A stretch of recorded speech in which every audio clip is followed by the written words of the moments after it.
بسم الله الرحمن الرحيم. Darussalam Mosque, Toronto, Canada.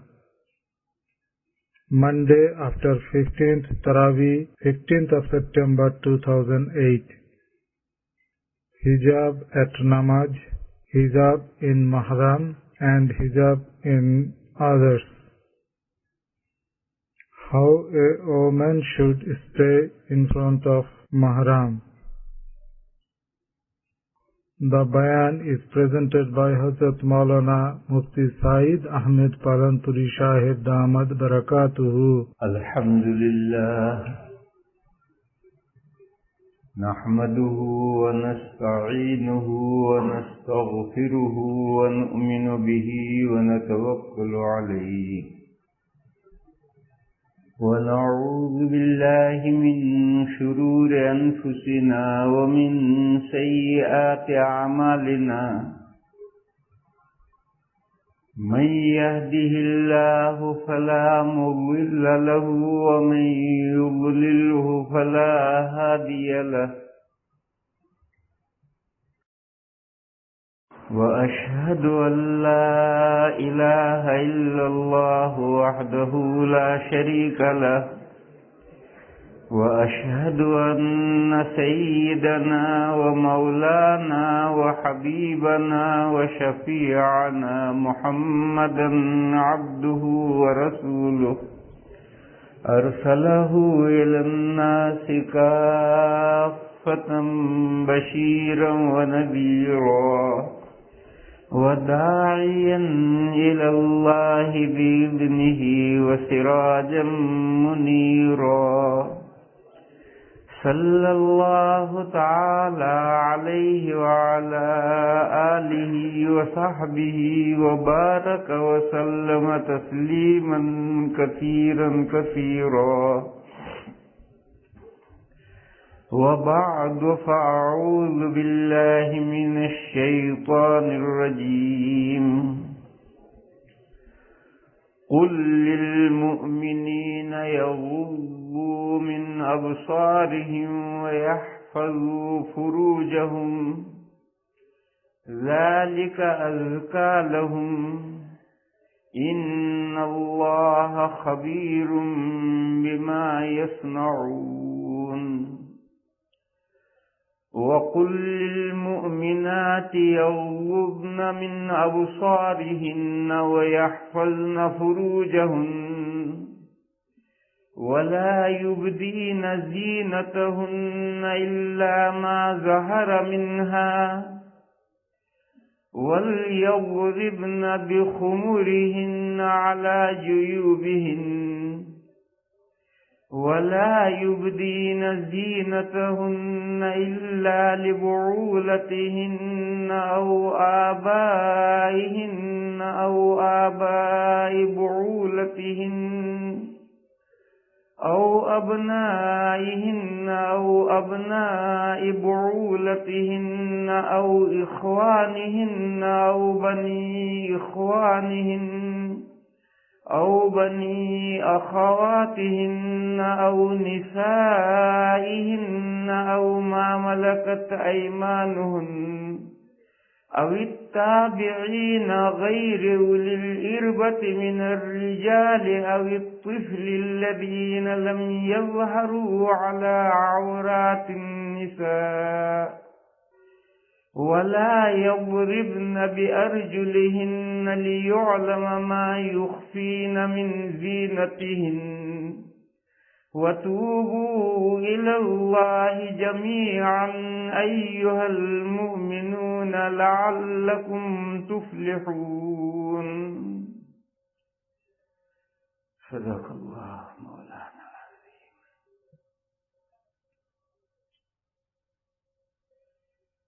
بزرگوں اور بھائیوں، آج نماز میں سورۃ النور پڑھی گئی. اس سورت میں اصلاح معاشرہ کے احکام ہیں.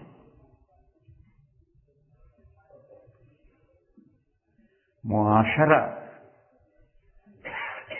معاشرہ کے معنی ہیں لوگوں کا مل جل کر ایک ساتھ رہنا،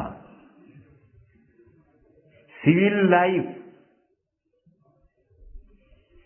یہ جو لوگوں کا مل جل کر کے ایک ساتھ رہنا ہے، معاشرہ ہے. اس میں خرابیاں کیسے پیدا ہوتی ہیں، ان کو سنوارنا چاہو تو معاشرے کی اصلاح کیسے ہوگی؟ وہ کیا احکام ہیں جن کی پیروی کرنے سے معاشرہ سنورے گا، اور وہ کیا باتیں ہیں جن سے معاشرہ بگڑتا ہے، خراب ہوتا ہے، بدزیب ہوتا ہے. سورۃ النور میں اصلاح معاشرہ کے احکام ہیں.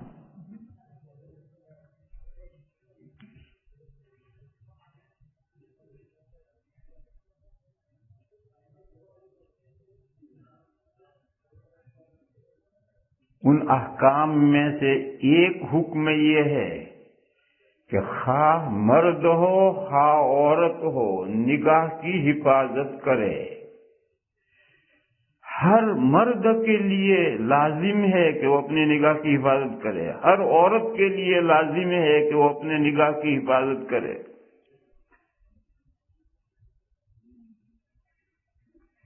کیا فائدہ ہوگا اس سے؟ دونوں کی شرمگاہ محفوظ رہے گی. نگاہ کی حفاظت کرو گے، شرمگاہ محفوظ رہے گی. اور شرمگاہ محفوظ نہیں رہے گی اور زنا کا وجود ہوگا تو زنا کی سزا بہت سخت صورت کے شروع میں بیان ہو چکی. بہرحال مومنین کے نزدیک زنا بہت بڑا گناہ ہے. 3 گناہ بڑے بھاری گناہ ہیں. ایک اللہ کے ساتھ شریک ٹھہرانا، ایک کسی کو ناحق قتل کرنا، اور ایک زنا کرنا. یہ 3 گناہ بڑے سخت بھاری گناہ ہیں. آج ہی عباد الرحمن کے جو 11 اوصاف بیان کیے گئے ہیں کہ رحمان کے مخصوص بندوں میں یہ 11 باتیں ہونی چاہیے. اس میں سے کچھ پازیٹیو ہے، کچھ نیگیٹو ہے، کچھ ہونی چاہیے، کچھ نہیں ہونی چاہیے. وہ جو نہیں ہونی چاہیے ان میں سے ہے وَلَا يَدْعُونَ مَعَ اللَّهِ إِلَٰهًا آخَرَ وَلَا يَقْتُلُونَ النَّفْسَ الَّتِي حَرَّمَ اللَّهُ إِلَّا بِالْحَقِّ وَلَا يَزْنُونَ. اللہ کے خاص بندے اللہ کے ساتھ کسی دوسرے کو نہیں پکارتے. وَلَا يَدْعُونَ مَعَ اللَّهِ إِلَٰهًا آخَرَ، اور وہ اللہ کے ساتھ کسی دوسرے معبود کو نہیں پکارتے. یعنی شرک سے بالکل پاک ہیں. عباد الرحمن شرک سے بالکل پاک ہے. اور وہ نفس جس کے قتل کرنے کو اللہ نے حرام کیا ہے اس کو قتل نہیں کرتے. کچھ نفس ہیں جن کے قتل کرنے کو اللہ نے حلال کیا ہے. جیسے اسلامی جہاد ہو رہا ہو تو اس جہاد میں دشمن کو قتل کرنا حلال ہے، بلکہ اس میں بہت بڑا ثواب ہے. اسلامی جہاد میں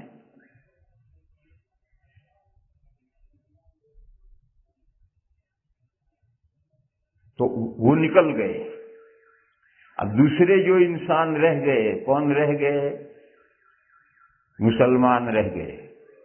اور اسلامی حکومت کا کوئی بھی نیشنل کسی بھی مذہب کا ماننے والا ہے وہ اسلامی حکومت کا نیشنل ہے، اس کا خون بھی ایسا ہی محفوظ ہے جیسے مسلمان کا محفوظ ہے. اس کو قتل کرنا جائز نہیں الا بالحق.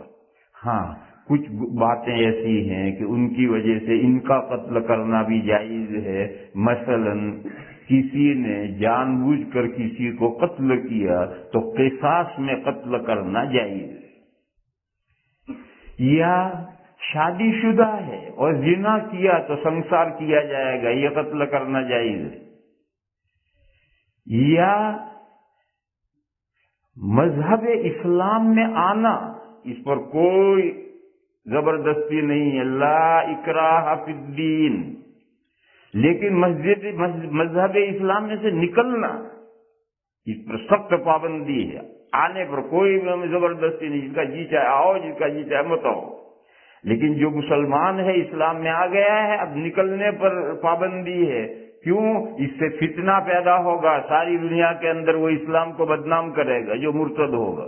تو کوئی مرتد ہوتا ہے تو اس کو پوری کوشش کی جائے گی اس کے اشکالات کا جواب دینے کی، اور اس کو بولتی بند کر دی جائے گی، پھر 3 دن موقع دیا جائے گا، پھر بھی اگر وہ اسلام کی طرف نہیں لوٹے گا اور مرد ہوگا تو اسلامی حکومت میں اسے قتل کیا جائے گا۔ عورت کو قتل نہیں کیا جائے گا، عورت کو گھر میں نظر بند کیا جائے گا۔ کیوں؟ عورت گھر میں پوری زندگی رہ سکتی ہے اور اس سے کوئی فتنہ پیدا نہیں کر سکتی۔ مرد کو گھر میں نہیں رکھ سکتے، جیل میں نہیں رکھ سکتے۔ اسلام میں جیل کی کوئی سزا ہی نہیں، اسلامی قانون میں جیل کی کوئی سزا ہی نہیں۔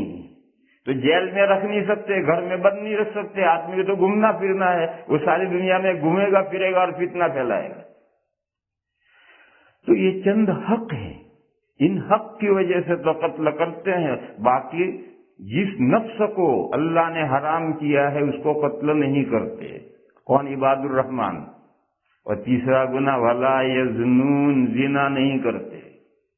فرمایا وَمَن يَفْعَلْ ذَلِكَ يَلْقَ أَثَامًا، جو یہ 3 گناہ کرے گا، اللہ کے ساتھ دوسرے معبود کو پکارے گا، جس نفس کو اللہ نے حرام کیا ہے اس کو قتل کرے گا، زنا کرے گا، یہ 3 کام کرے گا تو وہ گناہ سے ملاقات کرے گا۔ وَمَن يَفْعَلْ ذَلِكَ يَلْقَ أَثَامًا، پھر فرمایا يُضَاعَفْ لَهُ الْعَذَابُ يَوْمَ الْقِيَامَةِ وَيَخْلُدْ فِيهِ مُهَانًا، قیامت کے دن اس کی سزا 2 چند کر دی جائے گی۔ یہ 3 گناہ ایسے ہیں کہ اس کی سزا قیامت کے دن 2 چند کر دی جائے گی۔ یضاعف لہ العذاب یوم القیامہ، اور وہ ان 3 گناہوں کی سزاؤں میں ہمیشہ ذلیل ہو کر رہے گا۔ وَيَخْلُدْ فِيهِ مُهَانًا، ذلیل اور رسوا ہو کر رہے گا وہ۔ تو 3 گناہ بڑے سخت ہیں اسلام کی نظر میں، اللہ کے ساتھ کسی دوسرے معبود کو پکارنا، کسی کو ناحق قتل کرنا اور زنا کرنا۔ جب زنا کا گناہ اتنا سخت ہے تو اس کی حفاظت کا سامان بھی کرنا پڑے گا۔ دریا میں اترو اور چاہو کہ کپڑے نہ بھیگیں، یہ کیسے ہو جائے گا؟ ننگے معاشرے میں گھومو، نظریں لڑاتے پھرو اور چاہو کہ زنا نہ ہو، کیسے ہو جائے گا؟ اس کے کچھ اسباب بھی اختیار کرنے پڑیں گے کہ اس کی وجہ سے یہ گناہ وجود میں نہ آئے۔ وہ سبب یہ اختیار کیا ہے، ہر مرد کو حکم ہے کہ نظر نیچی رکھو، ہر عورت کو حکم ہے کہ نظر نیچی رکھو، نظریں مت ڈالو۔ مرد عورتوں پر نظر ڈالے گا، عورتیں مردوں پر نظر ڈالیں گی تو زنا کے گناہ سے بچنا ناممکن ہے۔ دیکھو، پہلا مرحلہ ہے نظر ڈالنا، مرد عورتوں پر نظر ڈال رہے ہیں، عورتیں مردوں پر نظر ڈال رہی۔ پھر اس سے آگے کا مرحلہ ہے نگاہوں کا، نظروں کا لڑنا۔ نگاہیں لڑ گئی، اب گناہ میں کوئی آڑ باقی نہیں رہی، اب کسی بھی وقت گناہ وجود میں آ سکتا ہے۔ تو یہ نگاہوں کا لڑنا، یہ تو آگے کا مرحلہ ہے، تو آخری خطرناک مرحلہ ہے۔ قرآن نے تو کہا نظر ڈالو مت، مردوں سے کہا کوئی مرد عورتوں پر نظر نہ ڈالے، کوئی عورت مردوں پر نظر نہ ڈالے۔ مرد 2 طرح کی نظر ڈالتے ہیں، ایک اوپن، پتہ چلتا ہے دیکھنے میں کہ یہ اس عورت کو دیکھ رہا ہے، اوپن نظر، اور ایک دیکھنے میں پتہ نہیں چل رہا کہ دیکھ رہا ہے اور دیکھ رہا ہے، اس کو نظر کی چوری کہتے ہیں۔ قرآن کریم میں اللہ پاک نے ارشاد فرمایا ہے یعلم خائنۃ الاعین وما تخفی الصدور، نگاہیں جو چوری کرتی ہیں اللہ اسے بھی جانتے ہیں، اور دلوں میں جو باتیں چھپی ہوئی ہیں اللہ اسے بھی جانتے ہیں۔ تم نے اس طریقے پر دیکھا کہ لوگ سمجھ رہے ہیں کہ یہ نہیں دیکھ رہا اور تم دیکھ رہے ہو، تو لوگوں کے سمجھنے سے کیا فرق پڑتا ہے؟ اصل معاملہ تو اللہ کے ساتھ ہے، وہ تو نگاہوں کی چوری بھی دیکھ رہے ہیں، دلوں کے چھپے راز بھی دیکھ رہے ہیں۔ بہرحال مرد چونکہ انہوں نے برقع نہیں اوڑھ رکھا، اس لیے وہ دو طرح سے دیکھتے ہیں عورتوں کا، اوپن نظر ڈالتے ہیں اور چوری سے نظر ڈالتے ہیں، یہ دونوں ممنوع ہیں۔ جب نکاح نیچی کرنی ہے تو دیکھنے کا سوال ہی ختم ہو گیا، نہ اوپن دیکھنے کا سوال ہوا نہ چوری سے دیکھنے کا سوال رہا۔ اور عورتوں نے تو ایک عجیب و غریب مسئلہ نکال رکھا ہے، اب انہوں نے حجاب اور برقع ایسا بنا رکھا ہے، پہننا ہے کہ آنکھیں پوری کھلی ہیں، اور وہ سمجھتے ہیں ہماری آنکھیں آزاد ہو گئی، اب ہم نے اس کو کپڑا اوپر نیچے کپڑا باندھ دیا تو نگاہیں آزاد، اب وہ جس کو چاہیں چلتی پھرتی مردوں کو دیکھتی رہتی۔ ارے اس پردے کا مقصد ہی تھا نگاہ کو نیچے رکھنا، نیچے کرنا، اوپر نیچے کالا پردہ باندھ دیا اور پھر نگاہیں آزاد ہو گئی، مردوں کو دیکھتی پھریں۔ یہ ایک عجیب و غریب مسئلہ آج ہو گیا کہ حجاب میں، ارے حجاب میں کہاں ہے، ساری دنیا کو تو دیکھ رہی ہے۔ تو قرآن نے دونوں کو یکساں حکم دیا، قُل لِّلْمُؤْمِنِينَ يَغُضُّوا مِنْ أَبْصَارِهِمْ وَيَحْفَظُوا فُرُوجَهُمْ، آپ کہیے مومنین سے کہ اپنی نظریں نگاہیں نیچی رکھو اور اپنی شرمگاہوں کی حفاظت کرو۔ ان دو حکموں کا ایک ساتھ جوڑ اس لیے ہے کہ شرمگاہ کی حفاظت اسلام میں سب سے زیادہ اہمیت رکھنے والے ہیں۔ شرمگاہ کا گناہ ان 3 گناہوں میں ہے کہ جس کی سزائیں 2 چند ہو جائیں گی آخرت میں۔ بس جب شرمگاہ کی حفاظت ضروری ہے تو اس کا سبب یہ نگاہ کا نیچی رکھنا ہے، لہذا یہاں سے اگر تم چلو گے تو اس گناہ سے بچو گے ورنہ نہیں بچ سکو گے۔ ذالک ازکا لہم، یہ بات زیادہ ستھری ہے مردوں کے لیے۔ مرد اگر ستھرے رہنا چاہتے ہیں، شرمگاہ کے گناہ سے بچے رہنا چاہتے ہیں، تو اس کا راستہ یہی ہے کہ اپنی نگاہیں نیچی رکھیں تو ان کی شرمگاہیں خود بخود محفوظ ہو جائیں گے۔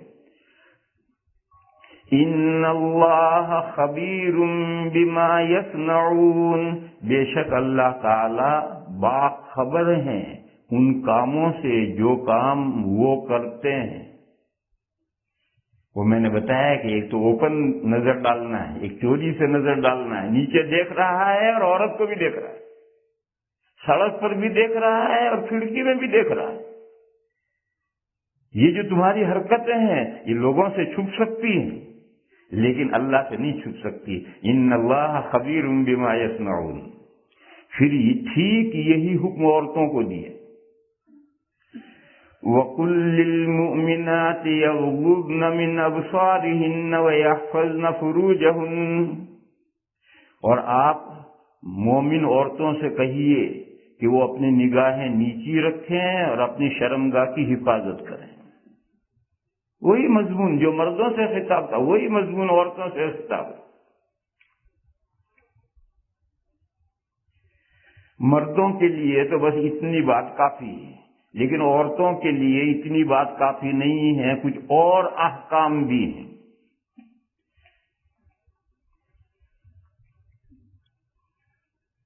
وہ کچھ اور احکام جو ہیں وہ پھر لمبی آیت ہے، اس میں وہ احکام بیان کیے گئے ہیں اور وہی احکام سمجھانے ہیں۔ میرے بھائیوں یہاں سے چلو، 70 مرد کا عورت کا ایک ہے،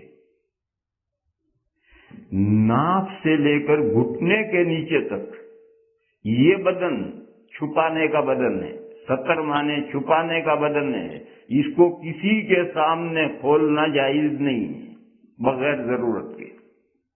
کوئی ضرورت آپریشن کرنا ہے وہ الگ بات ہے۔ مرد اپنے ناف سے گھٹنے تک کا حصہ کسی کے سامنے، بیوی کو مستثنا پڑو، بیوی کے علاوہ کسی کے سامنے بے ضرورت اس بدن کو کھولنا جائز نہیں ہے، یہ ننگاپا ہے، یہ ستر ہے۔ اسی طرح سے عورت کا ناف سے لے کر گھٹنے کے نیچے تک یہ حصہ ستر ہے، بے ضرورت کسی کے سامنے اس کو ظاہر کرنا جائز نہیں ہے، حتیٰ کہ ایک عورت دوسری عورت کے سامنے بھی جسم کا یہ حصہ نہیں کھول سکتی۔ ہاں مجبوری ہو، بچے کی ولادت ہے، دوسرا کوئی آپریشن ہے، وہ الگ مسئلہ ہے، لیکن اگر کوئی ضرورت نہیں ہے تو ایک عورت دوسری عورت کے سامنے، کوئی عورت، ایک عورت دوسری عورت کے سامنے بھی ناف سے گھٹنے کے نیچے تک کا بدن بے ضرورت نہیں کھول سکتی۔ یہ ستر دونوں کا ہے۔ پھر مرد کے لیے کوئی حجاب نہیں ہے، ناف سے اوپر سر تک، گھٹنے کے نیچے پیر تک کھلا رکھے بولا۔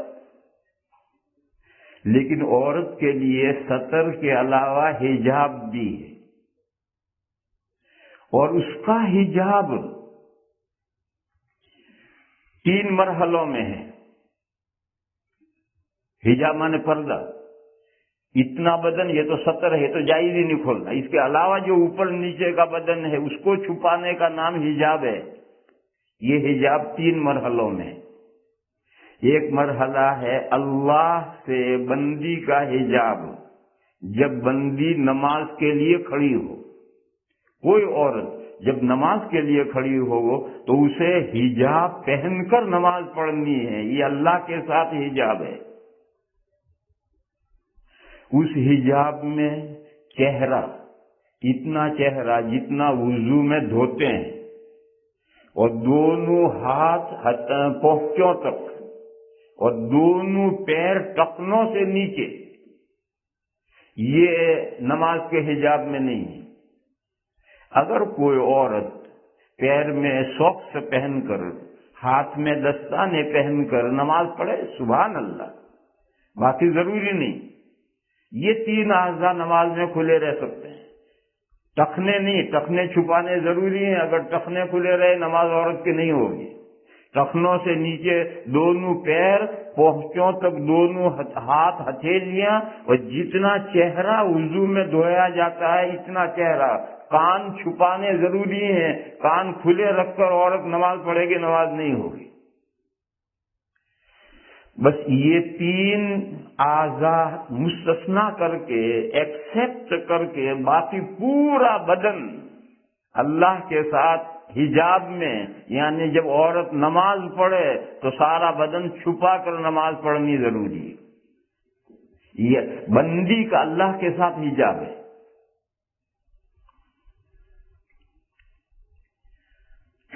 دوسرا حجاب ہے محارم کے ساتھ، ان لوگوں کے ساتھ جن سے ہمیشہ کے لیے نکاح حرام ہے، یہ محرم کہلاتے ہیں، اس کی جمع محارم ہے۔ محارم کے ساتھ، اور 3-4 ایسے لوگ ہیں جن کو محارم کے ساتھ ملایا گیا ہے، تو محارم اور ان جو دوسرے ان کے ساتھ ملائے گئے ہیں ان کے ساتھ حجاب ہے۔ وہ حجاب کیا ہے؟ پیٹ، اور پیٹ کے پیچھے جتنی پیٹھ ہے یہ حجاب میں ہے۔ باقی بدن کھول سکتی ہے عورت، پنڈلی، نیچے کا پیر، باپ کے سامنے، بیٹے کے سامنے، بیٹی، ماں کھول سکتی ہے، پنڈلی کھلی ہے، پیر کھلے ہیں۔ سینہ اور سینے کے پیچھے جو پیٹھ ہے اور اوپر کا حصہ اور دونوں ہاتھ، یہ محرم کے سامنے عورت کھول سکتی ہے، یہ حجاب میں نہیں۔ پیٹ اور پیٹ کے پیچھے جتنی پیٹھ ہے یہ حجاب میں ہے۔ ماں بالغ بیٹے کے سامنے نہیں کھول سکتی، بہن بھائی کے سامنے نہیں کھول سکتی، بیٹی باپ کے سامنے نہیں کھول سکتی، وہ حجاب میں۔ پنڈلی اور نیچے کا، اس میں تو آپ کو کوئی اشکال نہیں ہوگا۔ سر، گردن اور اوپر اس میں بھی، اور دونوں ہاتھ اس میں بھی کوئی اشکال نہیں ہوگا، لیکن سینہ اور سینے کے پیچھے جو پیٹھ کا حصہ ہے یہ حجاب میں نہیں ہے، اس پر آپ کو کبھی اشکال ہوگا۔ تو اس کا جواب یہ ہے کہ یہ ایک معاشرتی ضرورت ہے۔ عورت گھر میں بچے کو دودھ پلا رہی ہے، چھاتی کھول کر دودھ پلا رہی ہے، وہیں گھر میں باپ ہے، وہیں گھر میں بھائی ہے، وہیں گھر میں چچا ہے، وہیں گھر میں ماموں ہے، وہیں گھر میں خسر ہے، تو اگر سینے کا حجاب ہوگا تو عورت بچے کو دودھ کیسے پلائے گی؟ اس ضرورت سے سینے کو حجاب سے باہر رکھا گیا. کس کے لیے؟ محارم کے لیے. سینے سے حجاب کو باہر رکھا گیا، اور جب سامنے کا حصہ حجاب سے باہر رکھا گیا تو اس کے مقابل جو پیٹھ ہے اسے بھی باہر رکھا گیا، اور پیٹ کھولنے کی کوئی ضرورت نہیں. تو پیٹ کو حجاب میں لیا اور پیٹ کے مقابل جو پیٹھ ہے اسے بھی حجاب میں لیا. بس بیٹی باپ کے سامنے سینہ کھول کر چھاتی کھول کر بچے کو دودھ پلا سکتی ہے. بہن بھائی کے سامنے چھاتی کھول کر بچے کو دودھ پلا سکتی ہے. ماں اپنے بالغ بیٹے کے سامنے سینہ کھول کر بچے کو دودھ پلا سکتی ہے. ایک معاشرتی ضرورت ہے، اگر اس پر بیان لگاؤ گے تو کیسے کام چلے گا؟ بہرحال سمجھنے کی بات یہ ہے کہ یہ محارم کا حجاب ہے.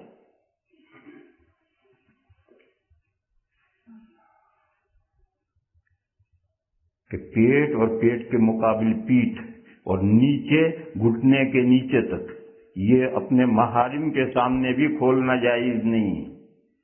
اور سینہ اور اس کے مقابل پیٹھ اور اوپر کا حصہ دونوں ہاتھ اور پنڈلی اور نیچے کا انہیں کھول سکتے ہیں، یعنی جائز ہے. یہ مطلب نہیں کہ کھلے رکھے، یہ مطلب نہیں ہے کہ کھلے رکھے، جائز ہے کھول. میں نے مثال دی کہ بیٹی دودھ پلا رہی ہے سینہ کھول کے، باپ وہیں موجود ہے، کوئی حرج نہیں. اور ایک تیسرا حجاب ہے اجنبیوں کا، وہ پورے بدن کا حجاب ہے، اس میں کوئی استثناء نہیں ہے.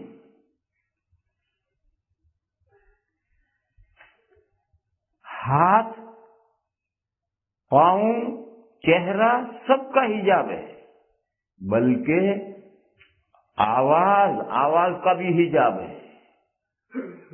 عورت کے لیے ضروری ہے کہ وہ اپنی آواز اجنبیوں کو نہ سنائے، ٹیلی فون پر بھی نہ سنائے. ویسے گھر کے اندر سے باہر کوئی دروازہ نوک کر رہا تو بھی نہ سنائے. ہاں مجبوری ہو تو ٹھیک ہے. ٹیلی فون گھنٹی بج رہی ہے، کوئی گھر میں مرد نہیں ہے تو عورت ٹیلی فون اٹھا کر جواب دے گی، اور کراری آواز میں جواب دے گی، لچکدار آواز میں نہیں بولے گی. یہ قرآن میں حکم ہے فلا تخضعن بالقول فیطمع الذی فی قلبہ مرض. کراری آواز میں جواب دے گی کہ صاحب خانہ گھر میں نہیں ہے، اٹھا کر رکھ دیا. کوئی نوک کر رہا ہے دروازے پر، گھر میں کوئی آدمی نہیں ہے تو جواب دے گی صاحب خانہ گھر میں نہیں. یہ پوچھنا کہ تم کون ہو، تمہارا نسب نامہ کیا ہے، تمہاری پیڑھی کیا ہے، اور تم کہاں سے آئے اور کیوں، تجھے کیا لینا ہے؟ ابھی تو کہتے ہیں صاحب خانہ گھر میں نہیں، اتنا اس کے لیے کافی ہے، وہ چلا جائے. یہ جو پوری دنیا بھر کی ڈیٹیل پوچھتی ہیں عورتیں، یہ غلط ہے. عورت کو اتنا جواب دینا ہے کہ صاحب خانہ گھر میں نہیں ہے. اور اگر گھر میں کوئی مرد ہے یا کوئی بچہ ہے سمجھدار تو وہ ٹیلی فون اٹھا کر جواب دے گا، عورتیں نہیں اٹھائیں گی. مگر آج کل تو ایک ایسی مصیبت آئی ہے کہ کسی کے گھر فون کرو پہلے بیگم صاحبہ اٹھائیں گی، وہ دنیا بھر کی ڈیٹیل پوچھیں گے، اور پھر ان کو موڈ ہوا تو شوہر بھی وہیں بڑھوا بیٹھا ہے، اس کو دیں گے لے، وہ لے بھی سنائی دیتا ہے. وہ جو اسے کہتے لے تو وہ بھی سنائی دیتا ہے، اس کا مطلب وہ وہیں بیٹھا ہے. یہ بڑھوا بنا ہے، یہ اسلامی سوسائٹی نہیں ہے، اسلامی معاشرہ نہیں ہے.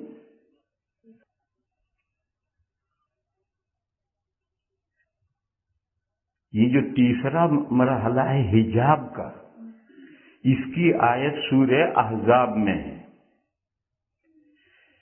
یا ایھا النبی قل لأزواجک وبناتک ونساء المؤمنین یدنین علیہن من جلابیبہن. اے پیغمبر، آپ اپنی بیویوں سے کہیے، اپنی بیٹیوں سے کہیے، اور تمام مسلمانوں کی عورتوں سے کہیے، کوئی بچہ، کوئی بچی، کوئی عورت بچی، سب آ گئے، اپنی بیویوں سے کہیے، اپنی بیٹیوں سے کہیے، مسلمانوں کی عورتوں سے کہیے کہ وہ اپنے اوڑھنے، اپنی چادرہ اپنے چہرے پر کھینچ لیں، یعنی جب وہ گھر سے کسی ضرورت سے نکلیں تو اپنا جو اوڑھنی یہاں تک اوڑھتی اس پلے کو اور کھینچ کر کے چہرے پر نیچے لے آئے، اب نکلو۔ یہ ہے حجاب کا کم سے کم درجہ، اور پھر جو اس میں ترقی ہوئی، چادریں بنی، پھر برقعے بنے، طرح طرح کے، یہ سب آگے ہے۔ اصل حجاب یہاں یہ آیت نازل ہوئی کہ جو اوڑھنا گھر میں اوڑھ رکھا ہے، جب گھر سے باہر نکلے تو چہرے پر پلہ، کنارہ چادرے کا کھینچ کر چہرے پر نیچے لے آئے اور چہرہ چھپا کر نکلے، اور ہاتھ تو چھپے ہوئے ہوتے ہی ہیں، اور نہ چھپے ہوں تو کوئی خاص حکم نہیں دیا، اور پیر بھی چھپے ہوئے ہوتے ہیں، اور اگر نہ چھپے ہوئے ہیں تو کوئی خاص حکم نہیں دیا۔ چہرے کے بارے میں حکم دیا کہ چہرے پر پردہ کھینچ کر کے عورتیں گھر سے باہر نکلیں۔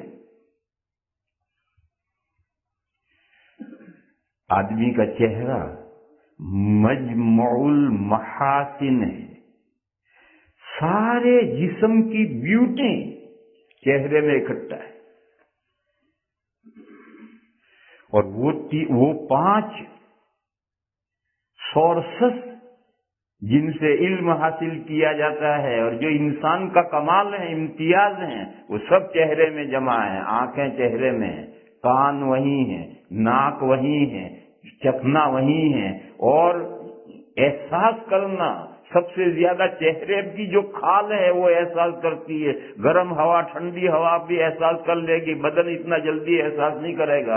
ہاتھ پیر کھلے ہیں وہ احساس نہیں کرتے، چہرے کی جو کھال ہے سب سے پہلے احساس کر لے گی۔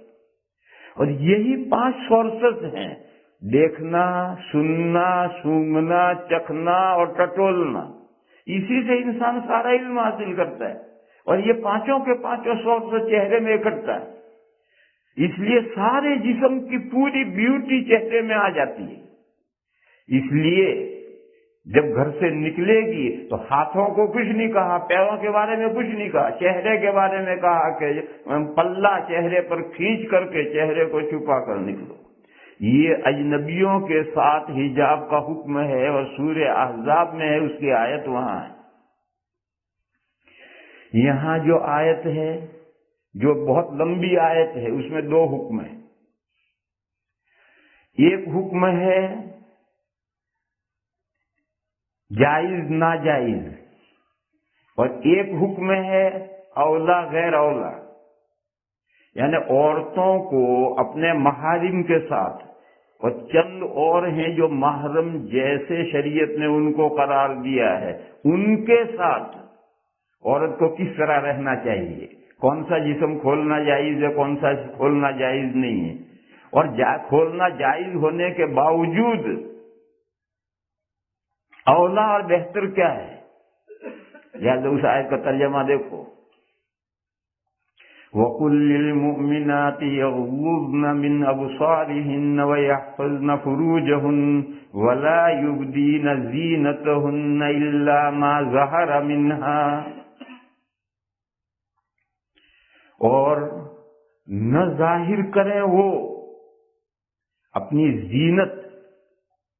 زینت سے مراد ہے زیور، اور زینت سے مراد ہے زیور، اور مراد ہے وہ اعضاء جن پر زیور پہنا جاتا ہے۔ زیور کہاں پہنا جاتا ہے؟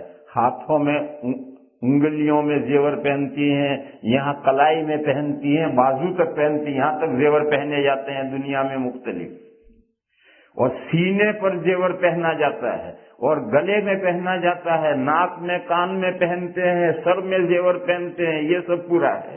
کنڈلی میں زیور پہنتے ہیں، اور نیچے زیور پہنتے ہیں، اور نیچے زیور پہنتے ہیں، یہ زینت کی جگہ ہیں۔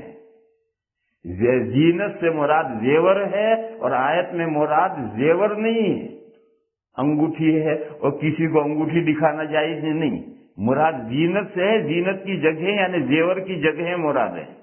اور زیور پہننے کی یہ جگہیں ہیں، پنڈلی پر، نیچے پیر پر، ہاتھوں پر، کلائی پر، بازو پر، گلے میں، اس سے اوپر کا پورا حصہ، کوئی ناک میں پہنتا ہے، کوئی کان میں پہنتا ہے، کوئی سر پہ پہنتا ہے، یہ سب زینت کی جگہیں ہیں۔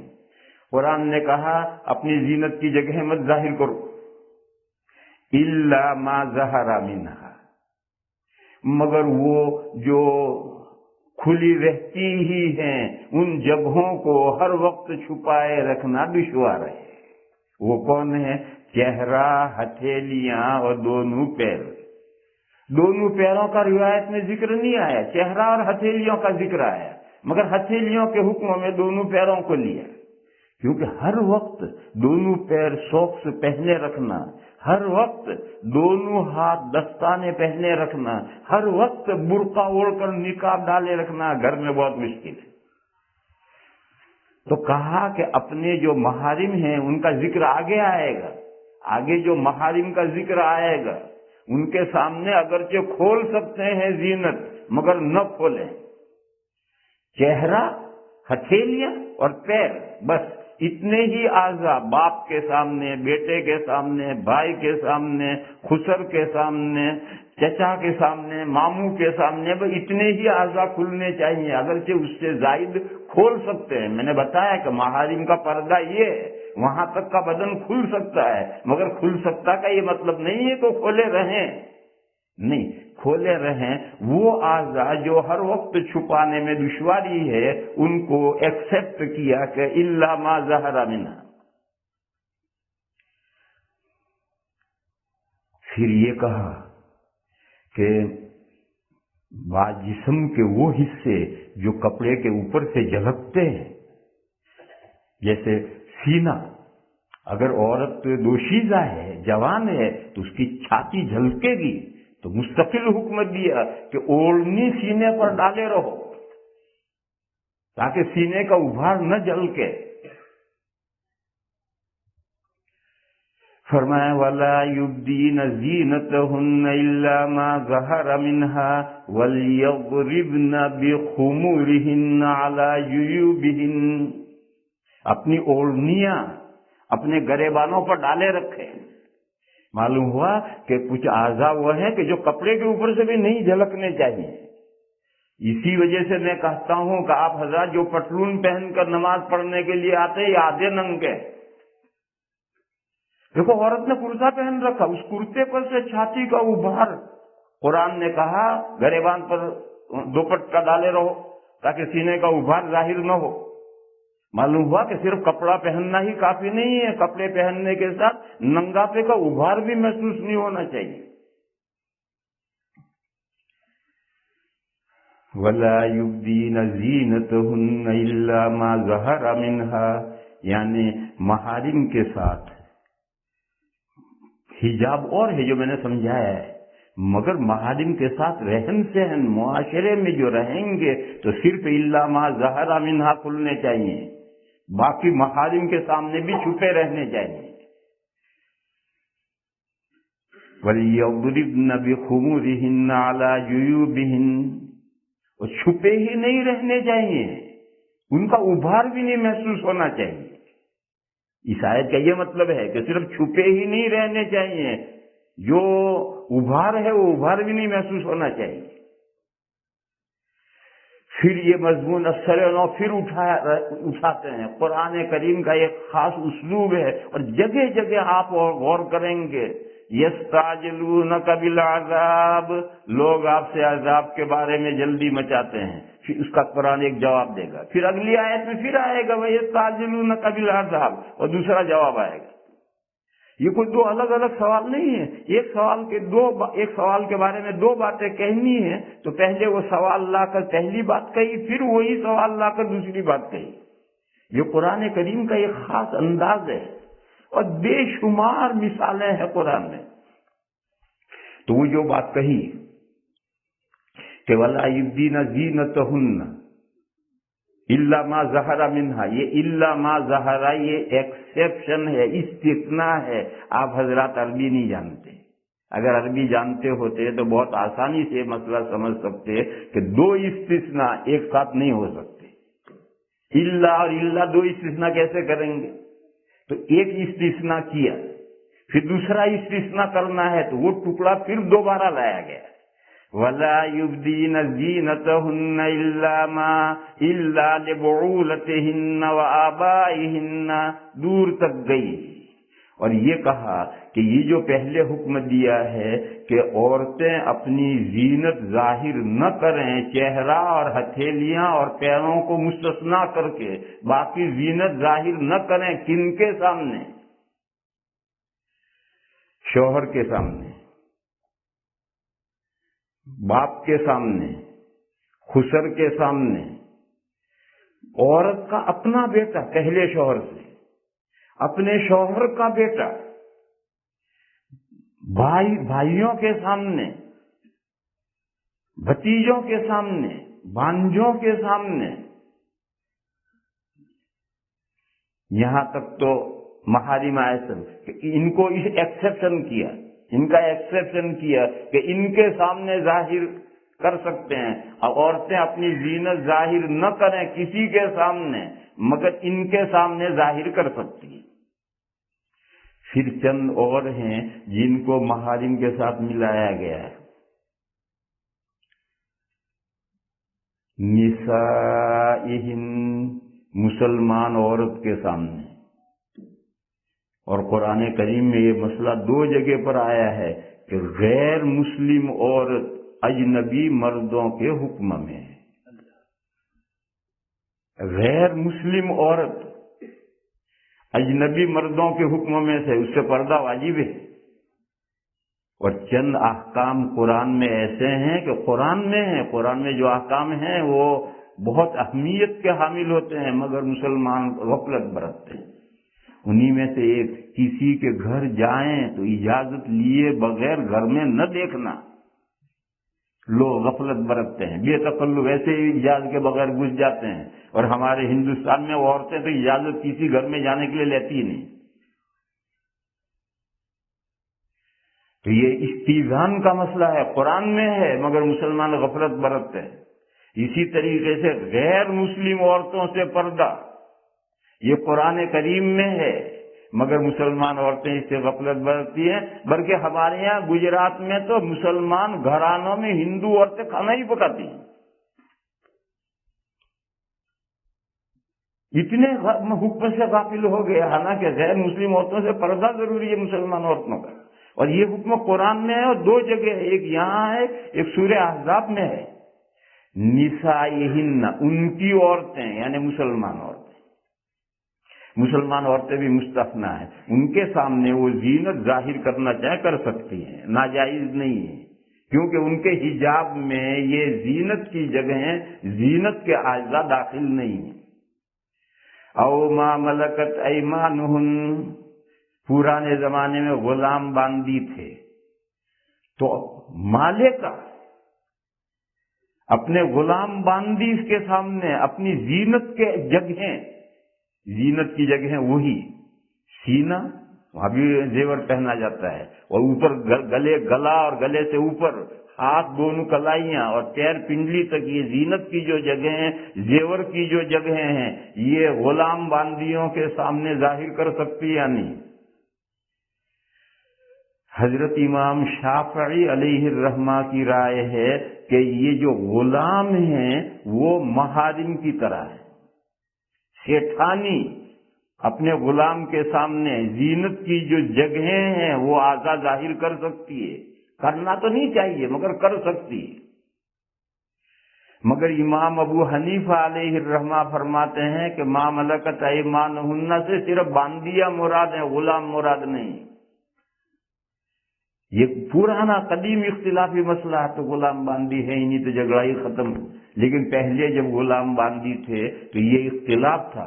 حضرت امام شافعی علیہ الرحمہ اس آیت کی وجہ سے یہ کہتے ہیں کہ غلام اور باندی دونوں سے پردہ نہیں ہے، وہ محارم کے حکم میں ہے، اور امام ابو حنیفہ فرماتے ہیں نہیں، غلام اجنبی ہے، باندی کون سی باندی جو مسلمان نہیں، مسلمان عورت کا غیر مسلم عورت سے پردہ ہے، لیکن اگر وہ غیر مسلم عورت باندھی ہو تو پھر سیٹھانی کا اس سے پردہ نہیں ہے، کیونکہ جب وہ باندھی ہے اور ہر وقت گھر میں رہے گی تب اس سے پردہ کیسے ہوگا؟ بہرحال ما ملکت ایمانہم میں یہ اختلاف پہلے سے چلا آ رہا ہے۔ اب التابعین غیر اولی الاربۃ من الرجال، طفیلی آدمی جو کسی فیملی کے ساتھ رہتا ہے، کھانا پینا اسی فیملی میں اس کا ہے، نوکر نہیں، کسی گھر والوں کی فیملی کے ساتھ لگ گیا، وہیں کھاتا پیتا ہے، اور اس میں مردانی خواہش نہیں باقی رہی، ایسا بوڑھا ہو گیا ہے یا ہجڑا ہے یا نامرد ہے، کچھ بھی ہے، غیر اولی الاربۃ من الرجال، مردوں میں سے خواہش رکھنے والا نہیں ہے، اور وہ کسی فیملی کے ساتھ لگ گیا اور وہیں کھاتا ہے، وہیں پڑا رہتا ہے اور ان کا کام کرتا رہتا ہے، اس کو بھی محارم کے ساتھ لیے۔ اب الطفل الذین لم یظہروا علی عورات النساء، یہ وہ بچے جن کو ابھی عورتوں کے راز معلوم نہیں ہوئے، یعنی زنانی باتیں وہ بچے جانتے ہی نہیں، ایسے بچے ان کو بھی محارم کے ساتھ لاحق کر دیا۔ یہ چار کو لاحق کیا محرم کے ساتھ، ایک مسلمان عورتیں ہیں، عورت ہے لیکن ان کو محارم کے ساتھ لاحق کیا۔ معلوم ہوا کہ ایک عورت دوسری عورت کے سامنے اتنا بدن نہیں کھول سکتی، باقی حجاب ہے اس کا جیسا محرم ہے، اور جو محرم کے سامنے جو بدن کھول سکتی ہے ایک مسلمان عورت دوسری مسلمان عورت کے سامنے کھول سکتی ہے، ضروری نہیں کہ کھول کر رہے۔ ایک تو مسلمان عورتیں، ایک باندیاں چاہے وہ مسلمان نہ ہوں، اور وہ طفیلی جو مردانی خواہشات اس میں باقی نہیں ہیں، پہلے سے نہیں ہے، یہ اب بڑھاپے کی وجہ سے باقی نہیں رہی تو اس کو محارم کے ساتھ لگا دیا۔ کوئی بھی بچہ طفل کس عمر کا، عورتوں کے معاملات ابھی نہیں سمجھتا، کتنی عمر تک نہیں سمجھتا، یہ زمانے اور ملکوں کے اعتبار سے مختلف ہوتا ہے، یہ زمانے ملکوں کے اعتبار سے مختلف ہوتا ہے، اور آج کل جو ٹی وی کا منحوس دور آ گیا ہے اس میں تو پیدا ہوتے ہی بچہ سمجھتا ہے۔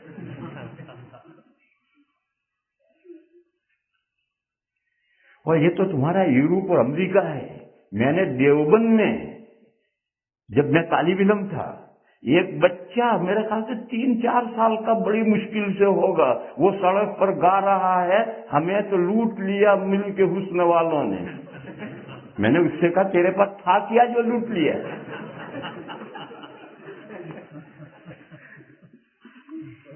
یہ گانا چلا تھا سنیما میں، ایک گانا آیا تھا، تو بچے کی زبان پر وہ گانا ہے۔ بہرحال یہ فیصلہ آپ کریں گے، ملکوں کے اعتبار سے بچہ سیانہ ہے، بولا ہے، بے وقوف ہے، اس کے اعتبار سے، احوال کے اعتبار سے یہ فیصلہ آپ کریں گے۔ قرآن نے تو کہا ابھی الطفل الذین لم یظہروا علی عورات النساء، وہ بچے جو عورتوں کی پوشیدہ باتوں سے ابھی واقف نہیں ہوئے ان کو بھی محارم کے ساتھ داخل کیا۔ پھر ایک حکم پہلے دیا تھا کہ اپنے سینوں پر دوپٹے ڈالے رکھو اور سینے کا ابھار محسوس نہ ہو، محارم کو بھی محسوس نہ ہو۔ دوسرا حکم اسی قبیل کا دیا، وَلَا يَضْرِبْنَ بِأَرْجُلِهِنَّ لِيُعْلَمَ مَا يُخْفِينَ مِنْ زِينَتِهِنَّ، پجامے میں چھپا ہوا ایک زیور ہے، وہ چلتے وقت قرآن نے کہا کہ زمین پر زور سے پیر مت مارو کہ وہ چھپا ہوا زیور بجے اور لوگوں کو پتا چلے کہ یہ کپڑے کے اندر یہ زیور ہے۔ تو کہاں تک احتیاط کیا کام ہے؟ وَلَا يَضْرِبْنَ بِأَرْجُلِهِنَّ، چلتے وقت زمین پر پیر نہ پٹکے، لِيُعْلَمَ مَا يُخْفِينَ مِنْ زِينَتِهِنَّ، یہ سب وہ احکام ہیں جن کا لباس و لحاظ کرنا ہے، لیکن انسان بہرحال انسان ہے، کوتاہی مردوں سے بھی ہو سکتی ہے، کوتاہی عورتوں سے بھی ہو سکتی ہے۔ تو آخر میں فرمایا وَتُوبُوا إِلَى اللَّهِ جَمِيعًا أَيُّهَا الْمُؤْمِنُونَ لَعَلَّكُمْ تُفْلِحُونَ۔ یہ کہا کہ اے تمام مومنوں، مرد اور عورتیں سب اس میں آ گئی، اللہ کے سے توبہ کرو، یعنی کوئی گناہ ہو جائے، کمی ہو جائے، کوتاہی ہو جائے، اللہ سے توبہ کرو تاکہ تم کامیاب ہو۔